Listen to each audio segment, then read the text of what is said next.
Okay, so we're going to pick up sort of mid-paragraph here. You guys have been reading, so you should have an idea where I am. And should sort of know context. So he's just gotten done talking about how he came to this position at the custom house and the people who are working underneath him. So as I'm reading this, I'll start with, "Thus, on taking charge of my department, I found few but aged men." So old men. Alright, it's definitely not how I talk, aged men.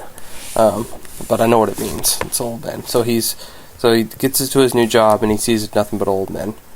They were ancient sea captains, for the most part, who, after being tossed on every sea and standing up sturdily against life's tempestuous blast, had finally drifted into this quiet nook, where, with little to disturb them except the periodical terrors of a presidential election, they one and all acquired a new lease of existence.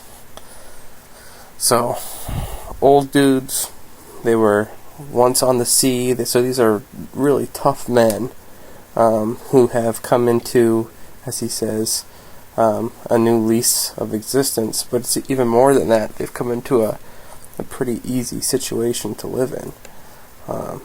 So, kind of makes you think about the time period and how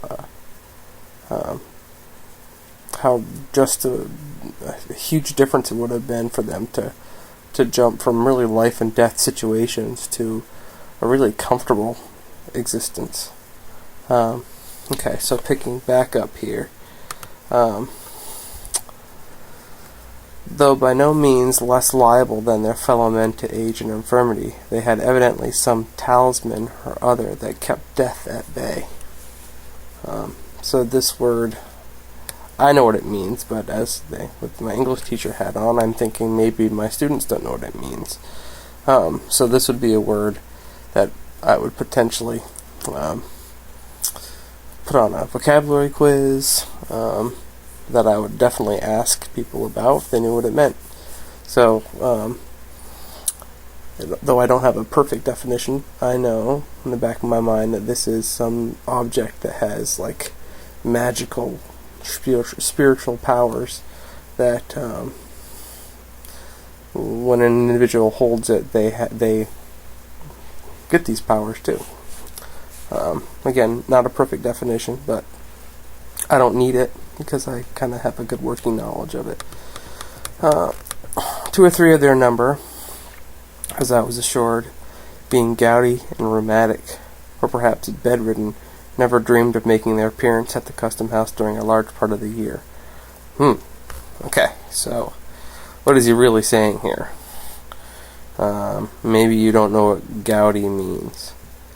Maybe you don't know what rheumatic means. But I don't think there's anybody who doesn't understand what the word bedridden means. When you're bedridden, you are so sick that you can't get out of bed. You're confined to the bed. So then, these words here must have something to do with being sick. And in fact, they definitely do. Gout is a disease. If you have rheumatism, I believe it's kind of it's a form of arthritis. So just if they're old and they're physically not in great shape, but still they were able to stay alive because of, as he sort of jokingly says, they have some talisman. Okay, so but what he's saying here is they're so old and so sick that sometimes they just didn't even come to work. So that's the type of new lease on life that they got, is that they got this really, really comfy job where they weren't even really, no one was holding them responsible for anything. So he walks into this situation where he feels like he has to sort of, or he could at least clean house. Let's see. But after a torpid winter, they would creep out into the warm sunshine of May or June, go lazily about what they termed duty, and at their own leisure and convenience betake themselves to bed again. how does he really feel about these guys? The word lazily comes into play here.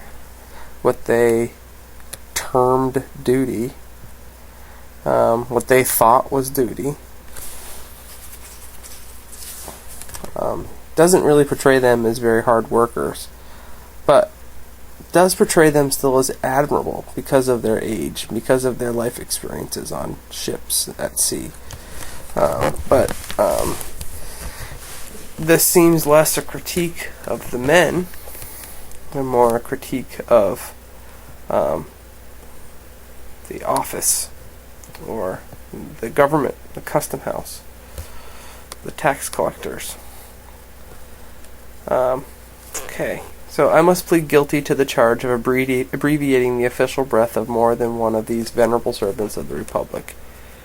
They were allowed, on my representation, to rest from their arduous labors, and soon afterwards, as if their sole principle of life had been zeal for their country's service, as I verily believe it was, withdrew to a better world. It is a pious consolation to me that through my interference a sufficient space was allowed them for repentance of the evil and corrupt practices into which, as a matter of course, every custom house officer must be supposed to fall. Okay, so this is a place where I had already gone back and highlighted. So just pretend like I just did that right now. But why would I go and highlight something like this? He's admitting something here, and it almost seems like he is making an excuse for himself, because what he's saying is that he basically let these people not work, still collect a paycheck. He says it was a pious consolation to give them space to repent for the evil and the corrupt practices into which, as a matter of course, every custom house officer must be supposed to fall. So he's suggesting that everybody who deals with money in some capacity becomes, well, corrupt. So you guys know, this is how the highlighting function works on here. I'm going to show you how to delete it and then put it back on there. Okay, so I have this highlighted after it's been highlighted. So here's my blank text if I just want to highlight this. That's it. Real simple. Okay. Again, I can then right click on it and I can delete it.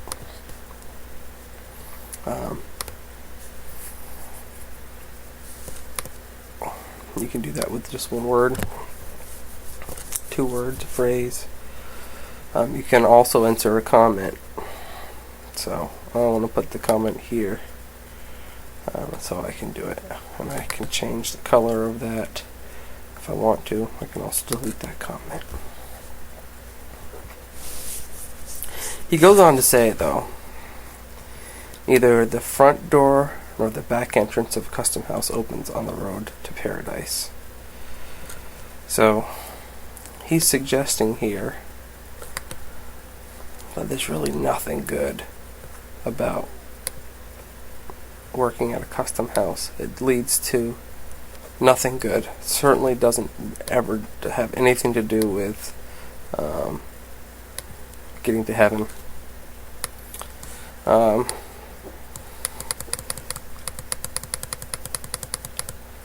So here, we'll pick up here again.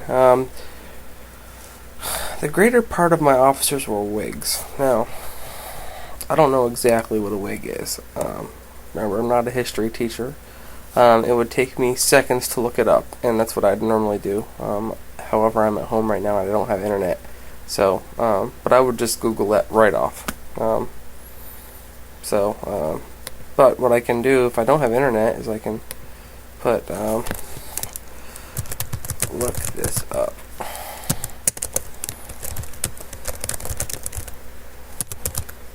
Who were the wigs? Okay, and that stays there. Now again, I know that they're a political party, so I don't need to know exactly what they were. I can just kind of use my modern understanding of political parties to know that they were counter to whatever Hawthorne was when he took office there. So it says it was well for their venerable brotherhood that the new surveyor was not a politician, and though a faithful Democrat in principle, neither received nor held his office with any reference to political services. Okay, well, there we go. So Hawthorne's a Democrat. It doesn't really matter unless you want to get really deep into the political underpinnings of these two parties. Whatever, it doesn't matter to me, though. But what he's saying here is that the venerable brotherhood, or these old men that worked all together, all these old sailors, were Whigs, and that it was lucky for them that the new surveyor, which is what Hawthorne was not a politician, and that he didn't bring his politics into his job. Because he says, had it been otherwise, had an active politician been put into this influential post to assume the easy task of making head against a Whig collector, whose infirmities withheld him from the personal administration of his office, hardly a man of the old corps would have drawn the breath of official life within a month after the exterminating angel had come up the custom house steps. So they all would have lost their jobs. He calls himself, this hypothetical version of himself, this evil political version of himself, as an exterminating angel. And these folks kind of did exist that way. They would come in and they'd clean house. The new party comes in and they fire everybody who was of the old party. According to the received code in such matters, it would have been nothing short of duty in a politician to bring every one of those white heads under the axe of the guillotine. So we have here some hyperbole, saying that firing them is the equivalent to cutting their heads off on the guillotine. But he doesn't mean that literally, of course. But we even use that kind of terminology now. When you get fired, you get axed. Even fired, is probably a reference to the firing squad. It was plain enough to discern that these old fellows dreaded some such discourtesy at my hands. It pained, at the same time amused me, to behold the terrors that attended my advent, to see a furrowed cheek, weather-beaten by half a century of storm, turn ashy pale at the glance of so harmless an individual as myself. Okay, so we'll go back here. What is he really saying? Again, he's a Democrat moving into this office that had been held by the Whigs. So the people expected him to be this exterminating angel, but he wasn't. But they didn't know that at first, so this is how they respond. They are afraid of him. So these old, hardened sailors are afraid of him. But he says it pained him, but at the same time amused him to be this figure to them. He refers to their weather-beaten and furrowed cheeks, half a century of storm. These strong, kind of scary old men, they turned ashy pale when he looked at them because they were afraid they were going to get fired. To detect, as one or another addressed me, the tremor of a voice which, in long past days, had been wont to bellow through a speaking trumpet, hoarsely enough to frighten Boris himself to silence. I'd have to look it up. It's capitalized. It sounds like it's mythological. Doesn't matter. I get it. You don't have to understand exactly. That said, when you encounter a word like this, you probably should look it up, and you might find something kind of interesting. But there's no reason to look it up immediately, unless that is you have the ability to look it up within seconds, which most of you do if you're reading this on your computer. But I'll put look it up. Okay. They knew, these excellent old persons, that by all established rule, and as regarded some of them weighed by their own lack of efficiency for business, they ought to have given place to younger men, more orthodox in politics, and altogether fitter than themselves to serve our common uncle. And there he's talking about Uncle Sam, of course. Orthodox. And that word it has a lot of religious connotations. You hear like Orthodox Jew, you hear about the Orthodox Church. It has to do with how strictly one follows rules. But he's saying here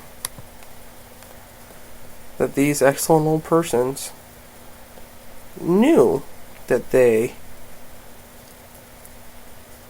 probably shouldn't have their jobs, but they kept them anyway. They knew that there were other people who were better for them, but they kept them anyway. What does that say about them? Well, maybe they're looking out for themselves. Maybe they're comfortable and they don't want to move. That's how a lot of us are. What does it say about the institution, though, that maintains their employment? Because even if they know, and it's obvious that they know, then the institution has to know too. The problem, though, is that Hawthorne implicates himself here too.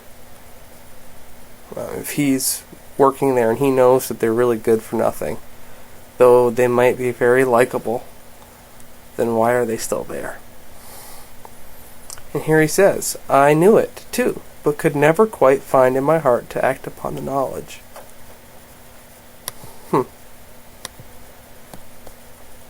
He uses the word heart to act upon the knowledge, as if these two things exist separately within us. Maybe they do. Maybe this is our first really look into this whole idea of enlightenment thought.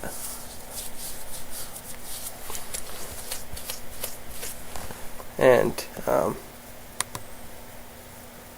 this whole notion of these two competing forces within us, like logic and emotion. Much and deservedly to my own discredit, therefore, and considerably to the detriment of my official conscience, they continued, during my incumbency, to creep about the wharves and loiter up and down the custom house. To loiter, you ever see no loitering signs? It means to sort of hang around. So he does implicate himself directly here. He says that under his watch, that's how they spent their time. Even asleep, he says, in their accustomed corners. Accustomed corners. Suggesting that this is the word accustomed here. He chooses this because he wants us to know that there's normalcy in the way that this is functioning, sadly speaking. Chairs tilted back against the walls, awaking, however, once or twice to the forenoon to bore one another with a several thousandth repetition of old sea stories and moldy jokes that had grown to be passwords and countersigns among them. They're telling jokes on the job. They're probably pretty nasty jokes. Have you ever heard of someone with a sailor's mouth? That's not a flattering thing. Okay. So he continues. This discovery was soon made, I imagine, that the new surveyor had no great harm in him. So with lightsome hearts and the happy consciousness of being usefully employed in their own behalf at least, if not for our beloved country, these good old gentlemen went through the various formalities of office. Sagaciously under their spectacles did they peep into the holds of vessels. Mighty was their fuss about little matters, and marvelous sometimes the obtuseness that allowed greater ones to slip between their fingers, whenever such a mischance occurred. When a wagon load of valuable merchandise had been smuggled ashore, at noonday perhaps, and directly beneath their unsuspicious noses, nothing could exceed the diligence and alacrity with which they proceeded to lock, and double lock, and secure with tape and sealing wax all the avenues of the delinquent vessel. Instead of a reprimand for their previous negligence, the case seemed rather to require an eulogium of their praiseworthy caution after the mischief had happened, a grateful recognition of the promptitude of their zeal, the moment that there was no longer any remedy. So here you have, again, some more description of the type of guys these were. They only cleaned up messes after they occurred. They didn't try to stop them. They weren't on enough to stop them. Lots of interesting vocabulary words. Sagaciously. Sage is that root in there. It means really wise, intelligent. But if I didn't know what that meant, I might want to look that one up too. I can put it there.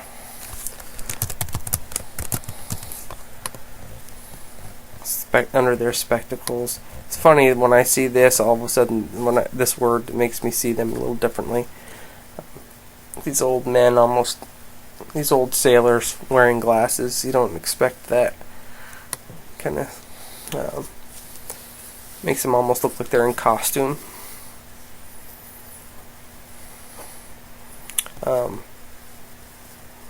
This little detail, this noonday, suggests just how bereft in their duties they were if they're letting something like that happen in broad daylight. That's really what he's trying to say.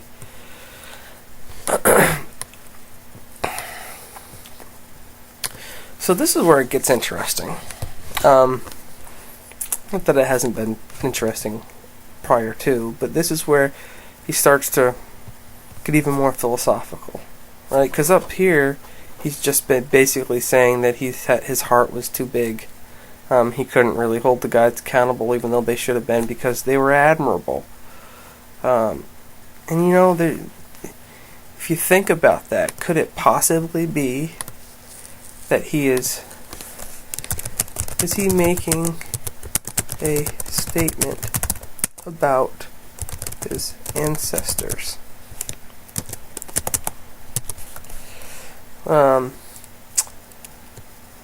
Do smart old people get breaks in life because they are, well, smart and old? Because we have respect for age and wisdom,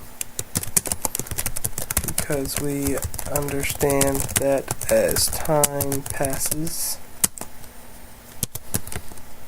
we learn more about the world and can look back and see that we made mistakes, but that maybe our mistakes were made with good intention, even though hindsight allows us to see how misguided they were. So that's the kind of thought that I have when I'm thinking about this stuff here. And mind my misspellings here. I think it's just picking up my dashes, but that's something that I can go back to and think about here.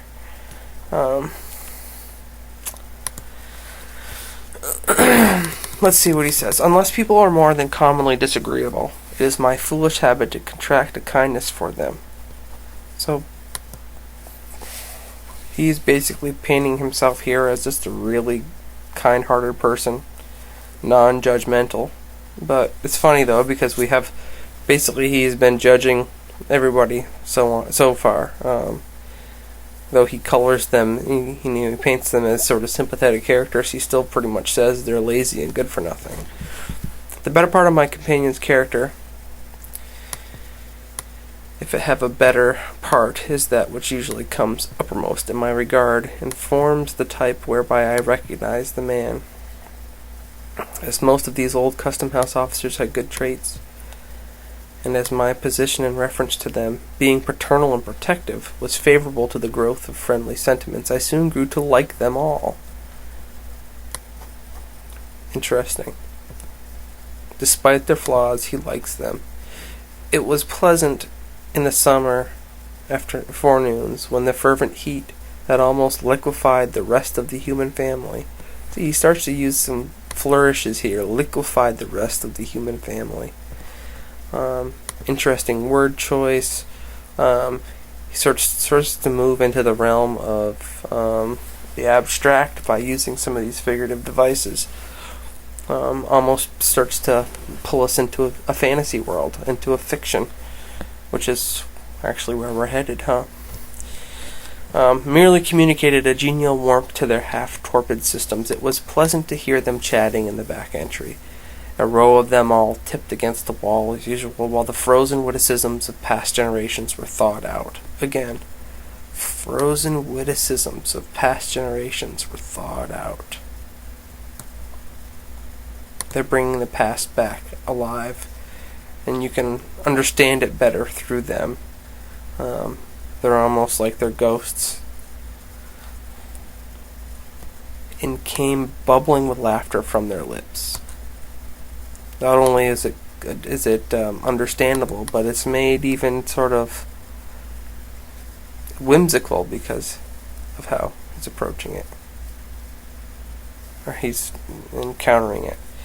Externally, the jollity of aged men has much in common with the mirth of children. The intellect, any more than a deep sense of humor, has little to do with the matter. It is, with both, a gleam that plays upon the surface and imparts a sunny and cheery aspect alike to the green branch and gray, moldering trunk.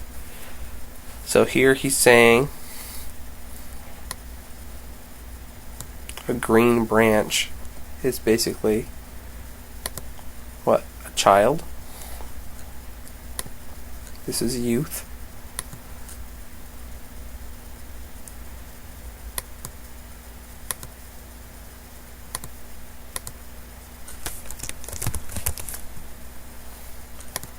The gray moldering trunk is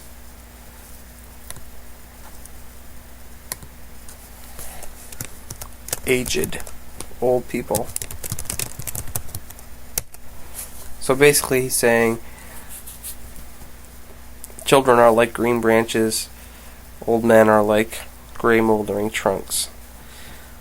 We talked before about authors who utilize sort of nature imagery and figurative devices like metaphors, simile, that are connected to nature. Why they might do that.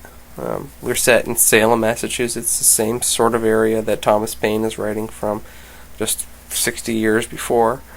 It's no wonder he's still referring to this. Trees are a part of people's lives there. In one case, however, it is a real sunshine. In another, it is more resembles the phosphorescent glow of decaying wood. So here we go again, nature imagery. It would be sad injustice, the reader must understand, to represent all my excellent old friends as in their dotage. In the first place, my coadjutors were not invariably old. There were men among them in their strength and prime, of marked ability and energy, and altogether superior to the sluggish and dependent mode of life on which their evil stars had cast them. So, not everybody's the same, he's saying.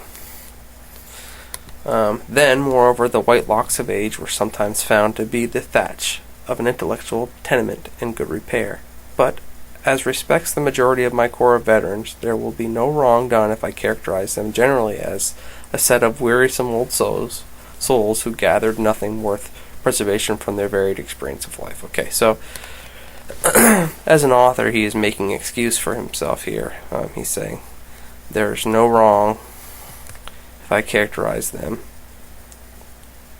So I'm going to highlight that because I think that's important. What I'm going to say here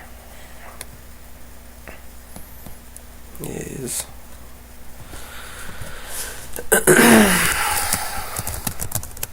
he rationalizes fictionalizing the truth.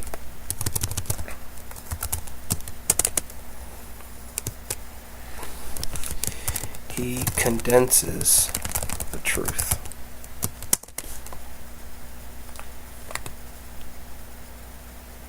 Condenses the truth.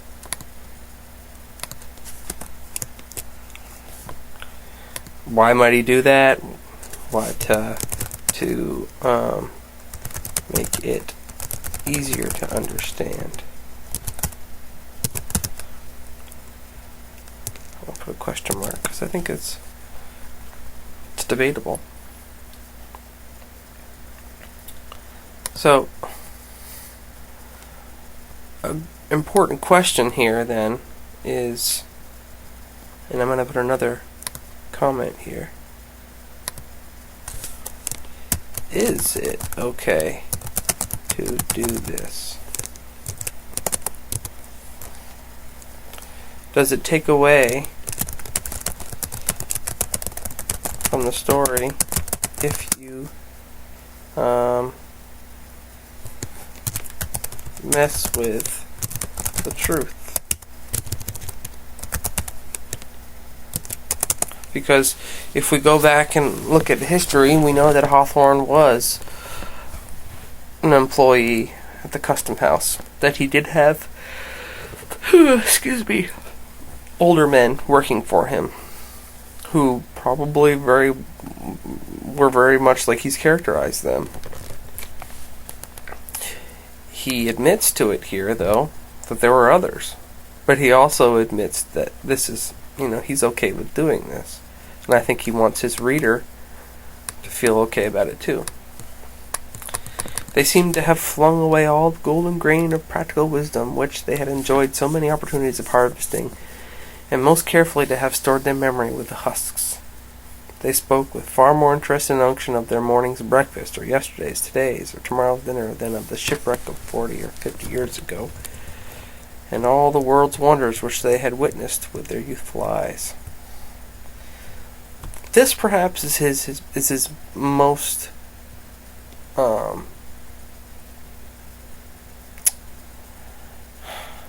his harshest critique of these men, of all of the laziness that they have, of their dirty sailors' mouths, and they're sitting around telling jokes and stuff. Like, none of that's as bad as this, where he's saying that they spoke more about the mundane things, like the morning's breakfast, than the things that really mattered to them, that really are the things that shape life. He goes ahead and uses some more nature/agricultural analogies here.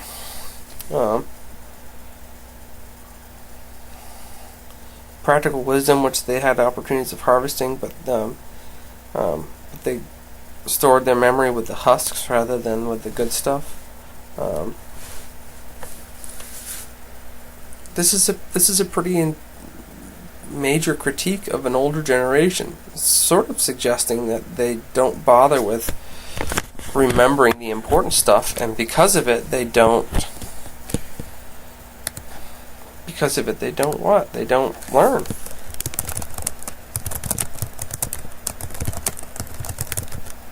Is that what he's saying? They don't learn from mistakes? I don't know. Certainly something to think about.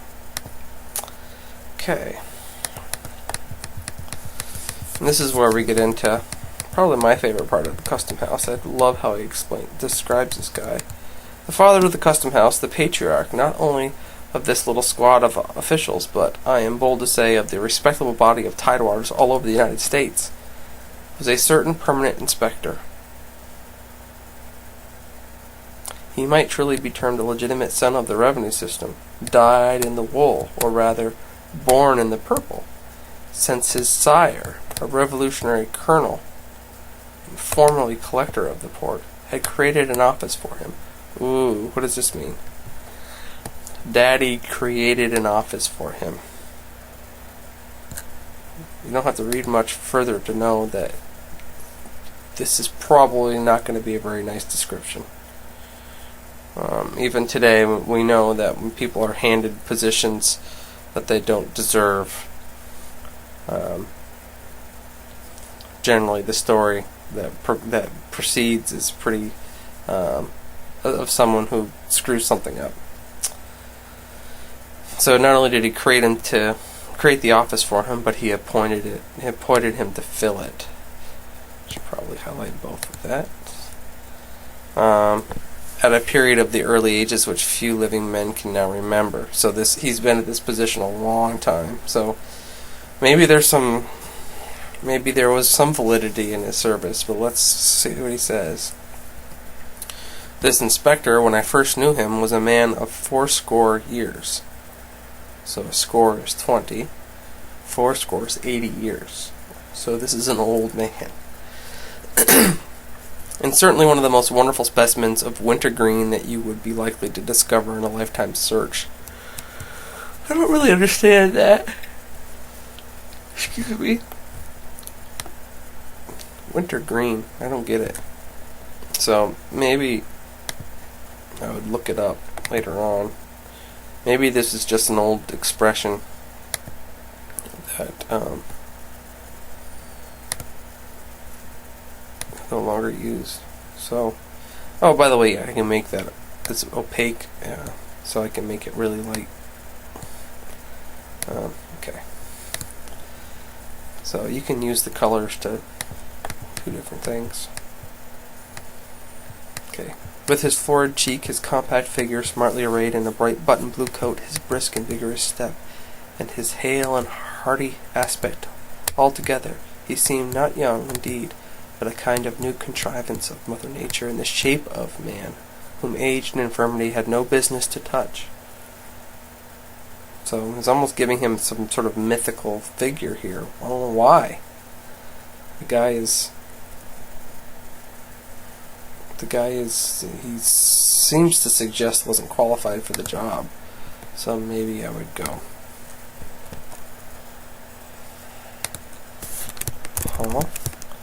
Just give myself something to go back and look at that. His voice and laugh, which perpetually re-echoed through the custom house, had nothing of the tremulous quaver and cackle of an old man's utterance. They came strutting out of his lungs like the crow of a cock, or the blast of a clarion.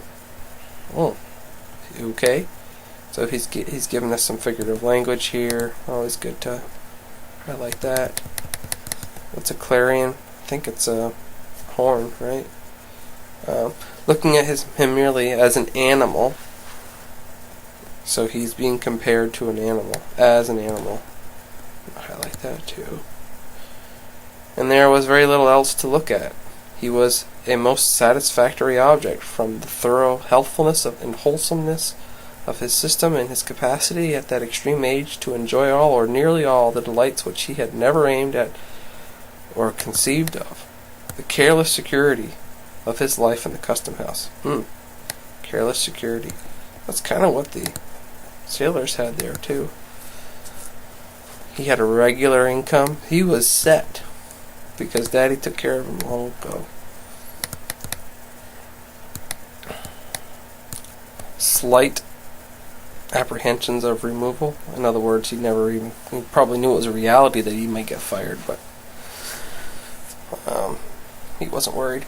The original and more potent causes, however, lay in the rare perfection of his animal nature. Again, he's being called an animal. The moderate proportion of intellect, and the very trifling admixture of moral and spiritual ingredients. Admixture? I wonder if that's any different than mixture. These latter qualities, indeed, being in barely enough measure to keep the old gentleman from walking on all fours. Well, so he was almost that animalistic. He's really going after this guy in a way he hasn't before, but it doesn't really seem like he's being that negative. He possessed no power of thought, no depth of feeling, no troublesome sensibilities, nothing, in short, but a few commonplace instincts, which, aided by the cheerful temper which grew inevitably out of his physical well-being, did duty very respectably into general acceptance in lieu of heart. He had no heart, but he was an animal. Isn't that how animals are? Lots of animals don't seem like they have the ability to sympathize. He had been the husband of 3 wives, all long since dead, the father of 20 children, most of whom at every age of childhood or maturity had likewise returned to dust, so they all died too. Here, one would suppose, might have been sorrow enough to imbue the sunniest disposition through and through with a sable tinge, sable meaning black, in case we don't know what that word is.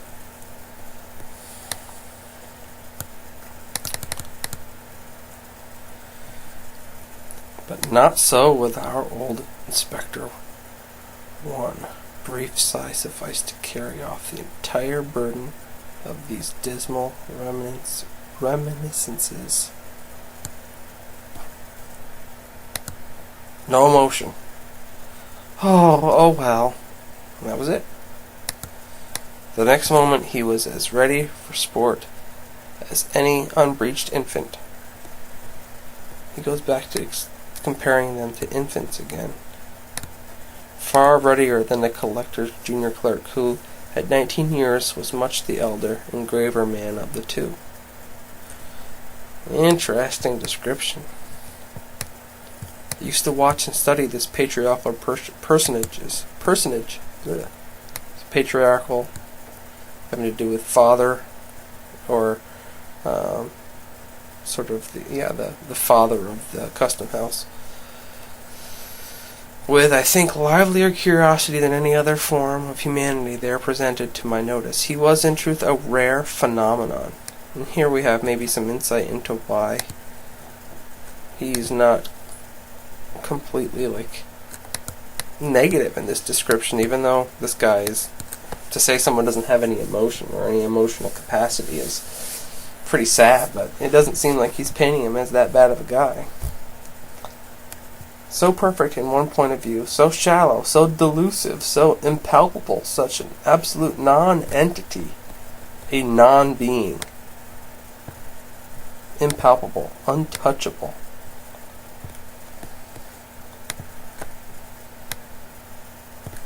All important words. Delusive? I know the word deluded. Does it mean the same sort of thing? Shallow? Certainly not a good thing. My conclusion was that he had no soul, no heart, no mind, nothing, as I have already said, but instincts. What's going on here?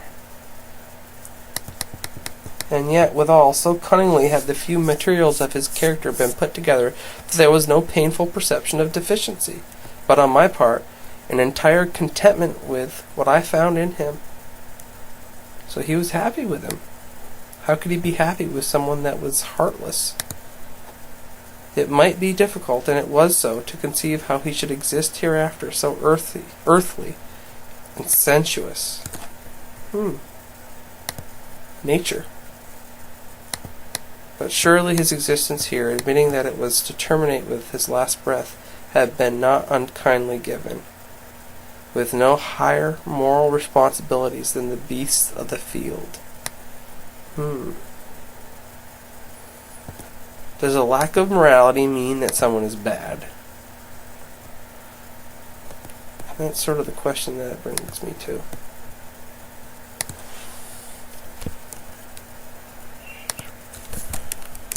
Does a lack of morality make someone bad? Hawthorne suggests that it's not always the case that someone is bad if they lack morality, or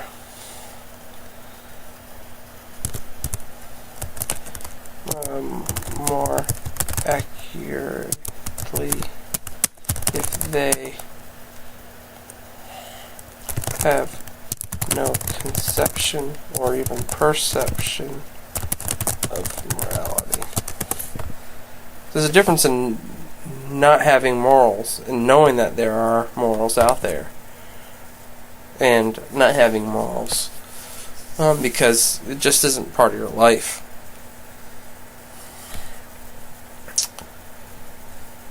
So, with no higher moral responsibilities than the beasts of the field, but with a large scope of enjoyment than theirs, and with all their blessed immunity from the dreariness and duskiness of age. So he was immune to all the sadness sometimes that comes along with getting older.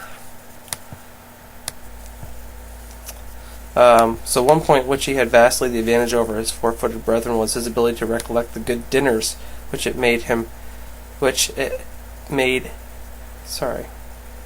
had made no small portion of the happiness of his life to eat. His gourmandism was a highly agreeable trait, and to hear him talk with the roast meat was as appetizing as a pickle or an oyster.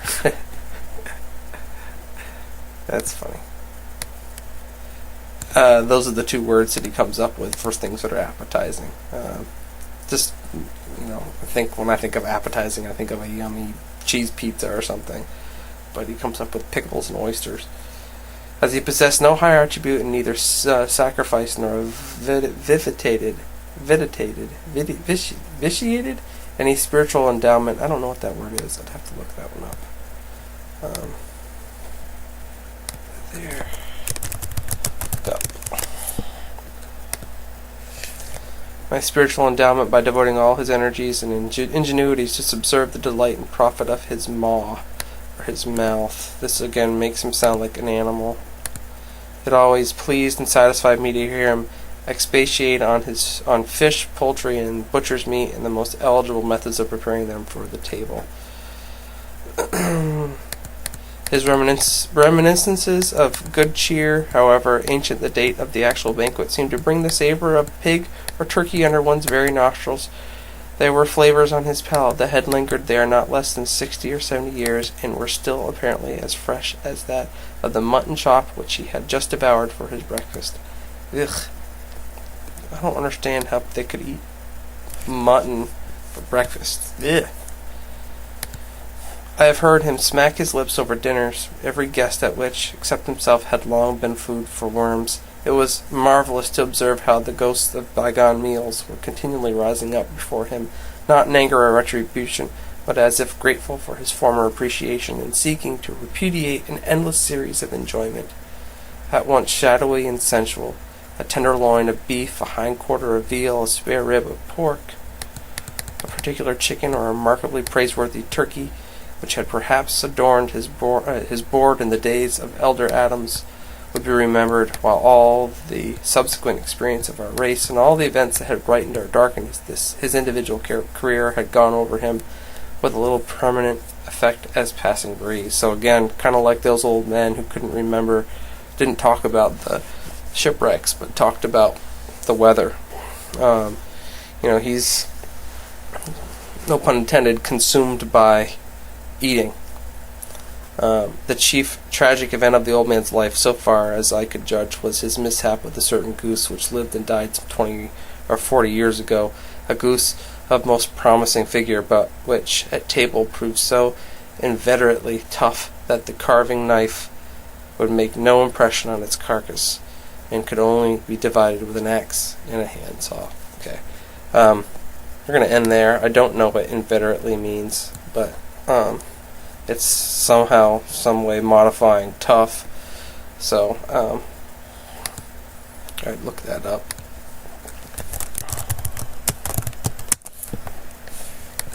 But that's sort of what it's like, and to read closely, read actively. It takes longer, yes, but it's rewarding and it makes it interesting. I will say before I sign off here that we have to always be aware of when an author is talking about someone who can't get enough of eating, who just does something to excess. Excess equals what? What are the 7 deadly sins? Gluttony.